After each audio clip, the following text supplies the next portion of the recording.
मैं काशी प्रांगण से रुद्रनाथ मिश्रा बोल रहा हूँ। मैं इस वाराणसी क्षेत्र में काशी के क्षेत्र में हूँ, जहाँ पे आज मैं मणिकर्णिका घाट, जिसे कि विश्व का मोक्षदायिनी घाट कहा गया है, मैं इस घाट पे आया हुआ हूँ। और यहाँ ख़ास करके ये देख रहा हूँ कि यहाँ आए दिन 24 घंटा वो डेड बॉडी यानी मृत शव जलाए जाते हैं। ये कभी रुकता नहीं है, यह सिलसिला हमेशा चलता रहता है। ऐसे में लोग कहते हैं कि कहीं भी व्यक्ति की मृत्यु होती है, वो अगर बनारस में आ जाता है या मृत्यु के उपरांत या पहले, तो उसकी मुक्ति अवश्य हो जाती है। अगर जो व्यक्ति जीवित अवस्था में अगर नहीं आ पाता है, तो वो अगर मृत्यु के बाद भी अगर ये श्मशान घाट यानी मणिकर्णिका घाट काशी में आता है, तो उसकी मुक्ति अवश्य होती है। यहाँ शिव जी जरूर मंत्र कहते हैं, उनके कान में ऐसा शास्त्रों में वर्णित है। मैं इस शास्त्र की बात जानने के लिए यहाँ पर उपस्थित मैं अंजनी कुमार मिश्रा, जो पूर्व में हमारे साथ रह चुके हैं, मैं इनसे पुनः वार्ता करूँगा और मैं बात करना चाहूँगा। अंजनी जी, जैसा कि आप आ चुके हैं, ये हमारे पहले के वीडियो में भी रह चुके हैं, मैं आज अंजनी से बात करना चाहूँगा। वो शास्त्री जी, आप अपना नाम तो पहले ही से जानकारी है, हाय, आप अंजनी कुमार मिश्रा हैं। आप बताएं इस मणिकर्णिका घाट का क्या महत्व है। यहाँ सुनते हैं कि लोग जीवित अवस्था में हैं या अगर जीने के समय नहीं आ पाए तो मृत्यु के उपरांत भी अगर आते हैं तो क्या उनका मोक्ष निश्चित है? पहले मणिकर्णिका का महत्व बताएं। हर हर महादेव। मैं अंजनी मिश्रा हूँ, मैं काशी विश्वनाथ मंदिर में शास्त्री हूँ और बड़ा हर्ष का विषय है कि आज मणिकर्णिका घाट पे हम सब उपस्थित हैं। न विश्वेश्वर समो लिंगम न काशी सदृशीपुरी न मणिकर्णिका समो तीर्थम नास्ति ब्रह्मांड गोल के। भगवान विश्वनाथ के समान दूसरा इस पृथ्वी पे कोई शिवलिंग नहीं है। विश्व का सबसे सुंदर शिवलिंग अगर कोई है तो वो भगवान विश्वनाथ का है। न विश्वेश्वर समो लिंगम न काशी सदृशीपुरी, न काशी के समान दूसरा कोई पुरी है, और न मणिकर्णिका समो तीर्थम। पूरे विश्व में, पूरे ब्रह्मांड में मणिकर्णिका के समान कोई तीर्थ नहीं है, और नास्ति ब्रह्मांड गोल के, पूरे ब्रह्मांड में ऐसी कोई जगह नहीं है। ये भगवान विश्वनाथ के त्रिशूल पे टिकी हुई काशी भगवान विश्वनाथ को अतिशय प्रिय है, जहाँ पे लोग जीने और मरने के लिए तरसते हैं। जीवते अन्नदात्री त्वं मृते मोक्षम ददाम्य हम। यहाँ भगवान विश्वनाथ और माता अन्नपूर्णा एक दूसरे से वचनबद्ध हैं। यहाँ लोग जीने और मरने के लिए तरसते हैं। जीते जिंदगी माता अन्नपूर्णा भरण पोषण करती हैं, और शरीर समाप्त हो जाने के पश्चात भगवान विश्वनाथ, जिसकी भी मृत्यु होती है, उसको कान में तारक मंत्र देके जीवन के आवागमन से मुक्त कर देते हैं। ये शास्त्रों में बयान है, ये शास्त्रों में, पुराणों में बयान है। इसलिए काशी में लोग जीने और मरने दोनों के लिए तरसते हैं। पूर्व जन्म हम लोगों के कर्म ऐसे होते हैं कि लोग काशी में पैदा होते हैं, और बहुत भाग्यशाली होते हैं कि जिनकी काशी में मृत्यु हो जाती है, क्योंकि काशी में मृत्यु होने के पश्चात भगवान विश्वनाथ उसको शिवलोक बुला लेते हैं। ऐसी मान्यता है। लोग अंतिम क्रिया के लिए देश विदेश से इस घाट पे आते हैं और चाहते हैं कि उनकी अंतिम क्रिया इस मणिकर्णिका घाट पे हो। यानी वो भले कहीं भी उनकी मृत्यु हुई हो, लेकिन मृत्यु के उपरांत भी अगर काशी में आ जाते हैं मणिकर्णिका घाट पे, तो उनकी मुक्ति जो है आपके हिसाब से, बिल्कुल, के हिसाब ये से घाट निश्चित है। जी बिल्कुल, ये घाट ऐसा है जहाँ आप मृत्यु और जीवन का संगम देखते हैं। इस घाट पे अंतिम संस्कार होने के पश्चात लोगों की अस्थियां सामने माता गंगा जी में ही बहा दी जाती है। वहाँ पे मतलब जी, गंगा जी में उसको प्रवाहित कर दिया जाता है। जी, जो भी जिनका वहाँ प्रवाहित होता है, जी, जिनकी भी मृत्यु हो जाती है, काशी में अंतिम संस्कार के लिए आते हैं, तो अर्थी पे लेके आते हैं। उसके बाद पहले उनको गंगा जी में स्नान कराते हैं। अच्छा। गंगा जी में, जी, सर्वप्रथम प्रक्रिया यही है कि ले आने के बाद पहले गंगा जी में स्नान करते हैं। उनके परिवार के लोग उनको पानी देते हैं। उसके पश्चात ये लकड़ियों का बनाया जाता है। उसके बाद इसमें अंतिम संस्कार किया जाता है। इस घाट की मान्यता ऐसी है कि मणिकर्णिका घाट पे एक बार, जी, यहाँ पे ये ब्रैकेट बनाया गया है, ये पहले नहीं था, अब ये ब्रैकेट बनाया जा चुका है, इसमें सुविधा होता है। इस अंतिम क्रिया में मनुष्य का शरीर समाप्त होने के पश्चात इसे अग्नि दी जाती है, और उसके बाद वो पंचतत्व में लीन हो जाता है। पंचतत्व अर्थात आकाश, पृथ्वी, जल और अग्नि और वायु, इन्हीं 5 चीज़ों से मिलकर हमारा शरीर बनता है, और उसके बाद इन्हीं पांचों चीज़ में समाप्त हो जाता है। तो भगवान विश्वनाथ की इतनी कृपा है कि काशी में जो भी आते हैं भगवान के दर्शन पूजन करते हैं, अपनी ज़िंदगी व्यतीत करते हैं, उसके पश्चात भगवान विश्वनाथ उनको तारक मंत्र देके जीवन के आवागमन से मुक्त कर देते हैं। ये महाश्मशान है। गौरी मुखे त्रिकंटक विराजिते, महाश्मशान गौरी के मुख के सामने त्रिकंटक विराजित है, 3 कांटों के त्रिशूल पे विराजमान महाश्मशान है। ये श्मशानों का भी श्मशान है। 24 घंटे यहाँ पे डेड बॉडियाँ आप देखेंगे 200, 300, 400 प्रतिदिन डेड बॉडियाँ प्रतिदिन जलती रहती है और यहाँ की अग्नि कभी शांत नहीं होती है। इस घाट को एक वरदान भी प्राप्त है और एक श्राप भी प्राप्त है। श्राप क्या है? जैसे कि मान्यता है कि मणिकर्णिका घाट जो है यहाँ पे भगवान शिव और माता पार्वती एक बार स्नान कर रहे थे और स्नान करने के पश्चात माता पार्वती के कर्ण पुष्प उसी कुंड में गिर गए। उसके बाद इन्होंने बहुत ढूंढा, शंकर भगवान जी ने बहुत खोजा, लेकिन वो पुष्प मिला नहीं। तो यहाँ के जो स्थानीय लोग थे उन्होंने उस पुष्प को चुरा लिया था। तो भगवान शंकर ने क्रोध में आके क्रोधित होकर वहाँ के स्थानीय निवासियों को श्राप दे दिया कि आज से जो तुम्हारा जीवन है इसी घाट पे ही चलेगा और इससे ऊपर तुम नहीं बढ़ोगे। तो जो भी वहाँ पे सदस्य थे वो लोग रोने लगे कि भगवान हमसे गलती हो गई, हमको क्षमा कर दीजिए, और कर्ण पुष्प वापस निकाल के देने लगे और हमको मेरे गलती को क्षमा करिए और हमको जो श्राप दिए हैं उससे मुक्त करिए। तो भगवान शंकर ने कहा कि अब श्राप जो दे दिए हैं उससे तो मुक्ति नहीं हो सकती, लेकिन हम एक वरदान भी तुमको देते हैं कि काशी में जिसकी भी मृत्यु होगी, जो भी मणिकर्णिका घाट में आएगा, उसकी अंतिम क्रिया होती है तो सबसे पहले मुखाग्नि जो होता है वो डोम देता है। जो स्थानीय निवास थे उनको डोम का नाम दिया गया और भगवान शिव का ये उनको वरदान प्राप्त है कि जब तक किसी मृतक शरीर को पहले वो मुखाग्नि नहीं देंगे तब तक भगवान शंकर उसको ग्रहण नहीं करते हैं, उसकी मोक्ष नहीं होती है। इसलिए डोम राजा, काशी एक ऐसी जगह है जहाँ पे 3 राजा होते हैं। सर्वप्रथम भगवान विश्वनाथ और दूसरे काशी नरेश और तीसरे डोम राजा। तो डोम राजा को अछूत जाति मानते हैं हम लोग, लेकिन उनके बिना इस जीवन में मोक्ष मिलता नहीं है। ऐसी मान्यता है कि शरीर समाप्त होने के पश्चात जब तक वो मुखाग्नि नहीं देते हैं तब तक उनका बेटा अग्नि उनको नहीं दे सकता। और माता पार्वती और शिव एक साथ इस शहर में विराजमान होते हैं और आपको मुक्ति प्रदान कर देते हैं। जैसा कि गुरुजी आपने इतना बताया जो है कि मनुष्य अपने जन्म लेने के बाद से लेकर के अपने मृत्यु तक कहीं भी निवास कहीं भी रहे, लेकिन अगर किसी भी मौके पर मृत्यु के बाद या मृत्यु के पहले अगर काशी में कुछ दिनों तक रह लेता है या मृत्यु के बाद काशी में आता है तो उसकी मोक्ष, उसकी मुक्ति अवश्य हो जाती है। ये आप शास्त्रों के द्वारा बता रहे हैं और ये सत्य भी है। तो आप बताएं ये गुरुजी कि ये परंपरा कब से चली आ रही है? मणिकर्णिका का इतिहास कब से शुरू है कि यहाँ कब से लोग आना शुरू किए? पहले अभी आते थे क्या? देखिए, ये जो शहर है ये इतिहास से भी पुराना शहर है जी। और ये आनंदवन, सर्वप्रथम इसका नाम जो है वो आनंदवन है। यहाँ पे जंगल हुआ करता था। भगवान शिव जब यहाँ पे आए, भगवान शंकर ने इस शहर को बनाया है, बसाया है, रचा है। तो जब ये शहर में आए तो पूरा जंगल था। तो उनको महाश्मशान बहुत प्रिय है, जहाँ पे सब कोई समान रूप से हो, इसलिए भगवान शंकर को शमशान बहुत ही प्रिय है। एक कथा के अनुसार भगवान शंकर जहाँ जब आए तो उन्होंने एक डेड बॉडी को आते और जलते देखा। तो वहाँ पे लोग जो आते हैं वो राम नाम सत्य है, राम नाम सत्य है, इसका क्या मतलब हुआ? ये कहते हुए उस शरीर को लेके आते हैं। तो भगवान शंकर ने देखा कि ये तो जीवन की सच्चाई है। मृत्यु होने के पश्चात ईश्वर से, भगवान की आत्मा की परमात्मा से मिलन होती है और भगवान राम का ही नाम सत्य है इस जीवन में। इसलिए भगवान शंकर ने पूरा बैठ के उस अंतिम क्रिया को देखा। उस डेड बॉडी को जलने के बाद उसका जो भस्म था, उस भगवान शिव को इतना प्रिय भगवान राम है कि उनके राख को अपने पूरे बदन में लपेट लिया।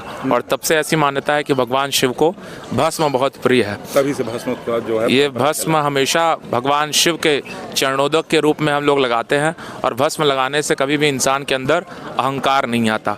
भस्म इस चीज़ की प्रतीक है कि आपको एक दिन भस्म हो जाना है और ख़त्म हो जाना है। भगवान की चीज़ भगवान के अर्पित हो जाती है। मनुष्य इस धराधाम पे आता है, जन्म लेता है, लोग खुशी मनाते हैं, भगवान उसको इस जीवन में भेजते हैं। उसके बाद वो पढ़ता है, लिखता है, कमाता है और अपनी सांसारिक सुख को प्राप्त करता है।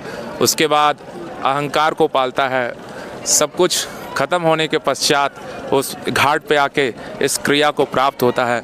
और एक लोटा जल में ही, एक लोटे में ही हमेशा यहाँ कंटिन्यू लगी रहती है जी। यहाँ डेड बॉडी हमेशा आती रहती है प्रतिदिन 24 घंटा है महाश्मशान। कभी भी डेड बॉडी आना बंद नहीं होता है जी। और हमेशा ये अनवरत चलता रहता है। ऐसे में गुरुजी पुनः बता रहे हैं ये महाश्मशान है, यहाँ की अग्नि कभी भी अशांत नहीं होती है। इस अग्नि को भगवान शिव ने प्रज्वलित किया है और जो डोम राजा हैं उनका जीवन यापन इसी से होता है।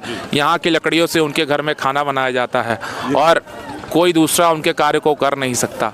इसलिए काशी के अंदर 3 राजा हैं, जो सर्वप्रथम भगवान विश्वनाथ, दूसरे काशी नरेश और तीसरे डोम राजा। उनके बिना जीवन में मोक्ष कभी भी इंसान को प्राप्त नहीं हो सकता। अंतिम क्रिया उनके द्वारा ही किया जाता है। मुखाग्नि दिया जाता है, जो भगवान शिव ने अग्नि प्रज्वलित किया है, धुनी उसको बोलते हैं।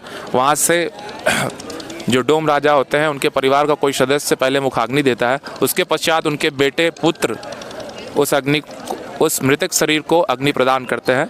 उसके बाद वो क्रिया समाप्त होती है। लगभग 2 से ढाई घंटा 3 घंटा उस शरीर को समाप्त होने में लगता है। उसके पश्चात अस्थियों को लेके गंगा जी में विसर्जित कर दिया जाता है। अस्थियों को विसर्जित करने का पीछे का महत्व ये है कि माता गंगा में जिनकी भी अस्थियाँ प्रवाहित हो जाती हैं उनका जन्म दूसरी बार में यहाँ पे नहीं होता। तो भगवान शिव की ये अतिशय प्रिय नगरी है और इस शहर की हम जितना भी गुणगान करें, जितना भी तारीफ़ करें, शब्दों में हम उसको बयां नहीं कर सकते। अगर आप ज़िंदगी में तनावपूर्ण हैं, आपको टेंशन है या दुखी हैं, तो आप 1 घंटा 2 घंटा अगर आप आके घाट पे बैठ भी जाते हैं तो आपका टेंशन ख़त्म हो जाता है। आप सोचना बंद कर देते हैं, जीवन के मोह माया से मुक्त हो जाते हैं और आपका दिल दिमाग एकदम शांत हो जाता है। आप कभी भी तनावपूर्ण हो तो घाट पे आए, मणिकर्णिका घाट पे, और बैठे यहाँ देखें कैसे जीवन आपको शांति प्रदान करती है। और उसके बाद जो इंसान ब्रांडेड करता रहता है, हमेशा सोना चांदी संपत्ति के चक्कर में पड़ा रहता है, कर्म प्रधान देवताभ्यो नमः। इंसान की जिंदगी में सबसे बड़ा उसका कर्म होता है। कर्म के आधार पे ही उसको जीवन जीने का और जीवन के पश्चात दोबारा इस जीवन में आने का पुण्य मिलता है। तो भगवान शिव की ये नगरी है और यहाँ पे एक से एक चीज़ें हैं जो विलुप्त हैं, जिसको ढूंढ के हम लोग दिखाते हैं आपके चैनल के माध्यम से।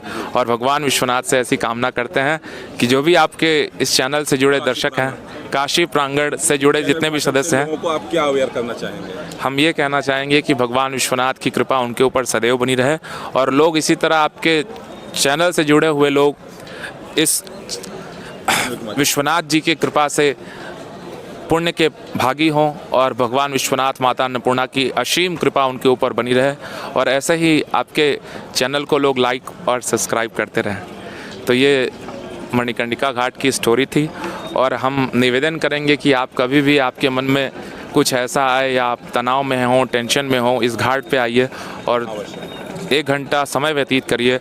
उसके बाद अपने पॉकेट से एक परिवार की फ़ोटो अवश्य लेके आएँ। अगर आपको टेंशन हो, खुदकुशी करने का मन करे तो उस फोटो को निकाल के देखिए और भगवान बिल्कुल भगवान विश्वनाथ का धन्यवाद करिए कि इतनी बड़ी संपत्ति आपको भगवान परिवार के रूप में दिए हैं। परिवार से बड़ा दूसरा संपत्ति इस जन्म में कोई और नहीं है। एक आपके माध्यम से 2 लोग 4 लोग, आपकी वाइफ, बच्चे, बहन, भाई, सबके आप जिगर के टुकड़े होते हैं। भगवान आपको इस जन्म में मनुष्य बना के ही इतना बड़ा फल दे दिए हैं कर्मों करने के लिए, अच्छे कर्म करने के लिए। तो इसका धन्यवाद भगवान विश्वनाथ को करते हैं और सारा टेंशन ख़त्म होने के पश्चात 1 लोटा गंगा जल लीजिए और भगवान विश्वनाथ को अपनी दुख चिंताएं समर्पित कर दीजिए और उससे ही भगवान विश्वनाथ प्रसन्न हो जाते हैं और आपके मनोवांछित वरदान को दे देते हैं। तो ऐसी हमारी नगरी काशी है और ऐसे भगवान हमारे विश्वनाथ हैं। नमः पार्वती पतये हर हर महादेव। बहुत बहुत आपको इस काशी के बारे में और इस महाश्मशान मणिकर्णिका के बारे में इतना ज्ञान देने के लिए पूरे विश्व में आपकी आवाज़ जाएगी और सारे जितने मानव योनि के लोग हैं सब कम से कम इतना तो ख्याल रखेंगे ही कि माया से दूर होकर के भगवान की भक्ति में अपने को लीन करें और ताकि उनकी मृत्यु के उपरांत उनकी मोक्ष अवश्य हो, ताकि इस मोह माया आवागमन के सिस्टम से वो मुक्ति पा सके। धन्यवाद नंदिनी जी। मैं काशी प्रांगण से रुद्रनाथ मिश्रा, आप जरूर इसे लाइक करें, सब्सक्राइब करें, कमेंट करें। धन्यवाद। जो मणिकर्णिका घाट बहुत ही मशहूर घाट है। इसके बारे में कहा जाता है कि मनुष्य कभी भी अगर मणिकर्णिका घाट पर आ जाता है और यहाँ अपना कुछ क्षण बिता लेता है तो उसकी सारा मोह माया खत्म हो जाता है, और अगर मृत्यु के बाद वो यहाँ आता है तो उसकी मोक्ष निश्चित है। ऐसे में मनुष्य इस योनि में जन्म कैसे लेता है? कहा गया है शास्त्रों में कि कई जन्मों, कई लाख योनि के जन्म के बाद मनुष्य का योनि होता है, और मनुष्य की योनि में व्यक्ति और जानवर में मात्र इतना ही अंतर होता है कि जानवर के पास दिमाग नहीं होता है और मनुष्य के पास दिमाग होता है, और अपने दिमाग के बल पर वो अच्छे से अच्छा कार्य करता है और बुरे से बुरा कार्य करता है, और इन अच्छे और बुरे कार्यों के बीच सारी उसकी प्रक्रिया जोड़ घटाना जो ऊपर के बैठे हुए हैं सुप्रीम शक्ति वो करते रहते हैं। अगर हम अच्छा कार्य करते हैं तो मुझे पुण्य की प्राप्ति होती है, अगर हम गलत कार्य करते हैं तो हमें पाप की प्राप्ति होती है। ये पुण्य और पाप, जहाँ तक कि कहा जाता है कि लोग इच्छा और मन ये दोनों के मिलन से ही होता है। हमारी इच्छा जो है वो अनंत है, और हम अपनी इच्छाओं में बस में हो करके जो है मन की बात को नहीं मानते हैं। एक बार अगर गलत काम करने जाएंगे तो मन एक बार हमें अवश्य रोकेगा, लेकिन हमारी इच्छाएं अनंत है और इच्छाएं कभी तृप्त नहीं होती है। हम इच्छा के बस में होकर के कभी गलत काम करते हैं, कभी सही काम करते हैं। सही काम तो करते हैं उसका तो सही नतीजा निकलता है, गलत काम का हमेशा बुरा नतीजा होता है। जैसा कि आप लोग देखे हैं, आज जितने भी हॉस्पिटल, जेल या गलत जगहों पर जितनी भी भीड़ें हैं, सब हमारी इच्छाओं के कारण ही हुआ है। अगर हम अपनी इच्छाओं का दमन करें और अच्छे कार्य में लगाएं तो हम जरूर जो है इन त्रासदी से बच जाएंगे और मानव जीवन को सफल करेंगे। हमें कई योनि के बाद मनुष्य का योनि प्राप्त हुआ है। हमें हमारा ये कर्तव्य होता है कि हम अपने मनुष्य योनि में अपने सारे कर्तव्यों को अच्छे ढंग से करें, ताकि हमें बार बार ये आने की, पृथ्वी पर आने जाने की परंपरा जो है ऊपर से जो लिखी हुई है, नियत है, उससे मुक्त पा जाए। अब देखिए यहाँ मरने वालों की स्थिति क्या है। मरने वालों की कोई एक निश्चित एज नहीं है, कोई उम्र नहीं है, कोई एक कारण भी नहीं है। यहाँ ये ज़रूरी नहीं है कि सभी लोग जो है अपने पूरी उम्र व्यतीत करने के बाद ही मृत्यु को प्राप्त करते हैं। कभी कभी असमय भी उनकी मृत्यु हो जाती है, और कभी कभी पूरी जीवन जीने के बाद उनकी मृत्यु होती है। तो क्या ऐसे में कहा जा सकता है कि बनारस में आने के बाद या मृत्यु के बाद अगर हम मणिकर्णिका घाट पर आ जाते हैं और हमारी डेड बॉडी की प्रक्रिया इस प्रकार होती है तो क्या हमें मुक्ति मिल सकती है? इस पर वेद पुराण तो क्लियर है। उनका कहना है कि अगर आप काशी में कभी भी आ सकते हैं, आज आ गए हैं या मृत्यु के उपरांत भी आ गए हैं तो आपकी मोक्ष निश्चित है। इसके बारे में तो कोई कमेंट नहीं है, लेकिन हमें हमेशा यही याद रखना चाहिए कि हम मनुष्य योनि में हैं। हमेशा हमें अपने इच्छाओं को दमन करते हुए मन की बात को मानना चाहिए, और मन हमेशा आपको, जो हमारी आत्मा की आवाज़ है वो मन की आवाज़ होती है, और वह कभी हमें गलत काम नहीं करने देती है।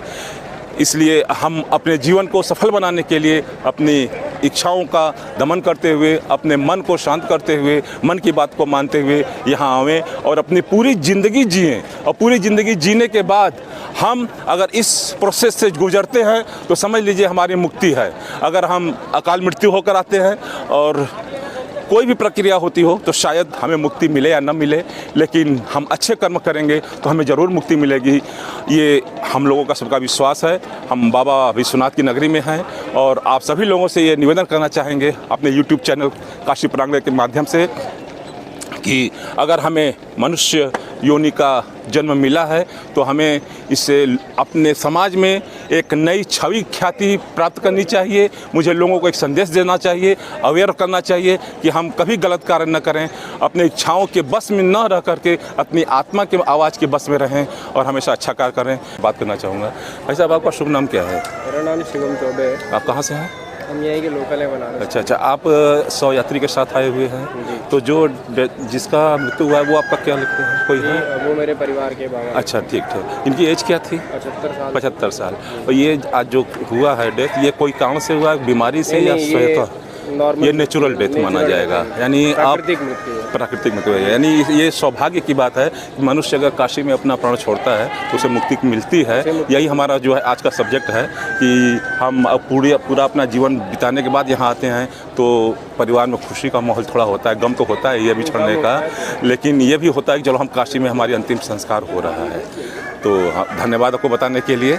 भगवान आप लोगों को जो है ताकत दे और आपके जो परिवार के बुजुर्ग हैं इनको बाबा विश्वनाथ अपने चरणों में स्थान दें। हम अपने यूट्यूब चैनल के माध्यम से बाबा विश्वनाथ से ये प्रार्थना करता हूँ, बाबा शमशान नाथ के से ये निवेदन करता हूँ कि जहाँ जितने शव आते हैं सबको अपने चरणों में स्थान दें। धन्यवाद। हुए हैं, मैं इनसे बात करना चाहूँगा। भाई साहब अपना नाम बताएं। मेरा नाम साहिल सेठ है। किस से आया हैं? मणिकर्णिका घाट पे हम टहलने की नियत से आए अच्छा, थे अच्छा, और हाँ। बहुत कुछ इस वीडियो के बारे में हमने देखा। अच्छा, और अच्छा। जैसा कि हमें ज्ञात होता है, पौराणिक कथाओं में भी हम सुनते हैं कि यहाँ पे ये तो मोक्ष की नगरी है ही है, जी, माना जी, जाए। जी, जी। भगवान शंकर की नगरी है। हाँ। और यहाँ आके बड़ा ही अच्छा लगा। यहाँ जीवन का मतलब ये जो पूर्ण विश्वास है वो विश्वास जो है रहेगा, हमेशा रहेगा कि है, आज ये हमेशा रहेगा, आदि अनादि काल तक हमेशा बना रहेगा। काशी का जो विश्वास है, मणिकर्णिका घाट का जो विश्वास है कि यहाँ आने के बाद हमारा मोक्ष निश्चित है। बाबा शिव कान में तारक मंत्र देते हैं।